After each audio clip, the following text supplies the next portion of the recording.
কিন্তু শপথ তো করেই ফেলেছেন, কসম তো করেই ফেলেছেন। কথা বুঝতেছেন কিনা আমার প্রিয় সুধী?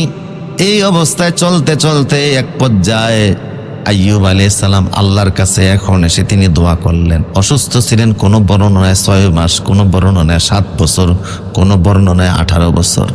তা আছে আদাদুল কালিল লা ইয়ানফিল আদাদুল কাসির, কম সংখ্যা বেশি সংখ্যাকে নফি করে না। সেই হিসাবে আমরা 18 বছরেই ধরি প্রচলিত যেটা আছে। তাহলে অসুস্থ ছিলেন কেউ কম না অনেক লম্বা সময়?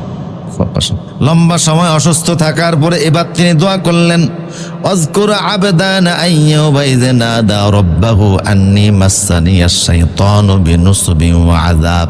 আল্লাহ পাক বলেন, নবী আমার বান্দা আইয়ুবের কথা স্মরণ করুন, যখন সে আমাকে ডেকে বলেছিল, আল্লাহ অভিশপ্ত শয়তান আমারে কষ্টে ফেলে দিয়েছে, আমাকে পেরেশানির মধ্যে ফেলে দিয়েছে, এত কঠিন পরিস্থিতির মধ্যে আমি কোনো অভাব অভিযোগ তোমারে আমি দেই না, এরপরেও সে একটার পর একটা জানায় আমারে ডিস্টার্ব দিচ্ছে, আমার সাথে পারে না, এখন আমার স্ত্রীর দিয়েও ক্ষতি করার চেষ্টা করতেছে, নাফরমানিমূলক শব্দ, অসন্তুষ্টিমূলক শব্দ বের করার চেষ্টা করতেছে।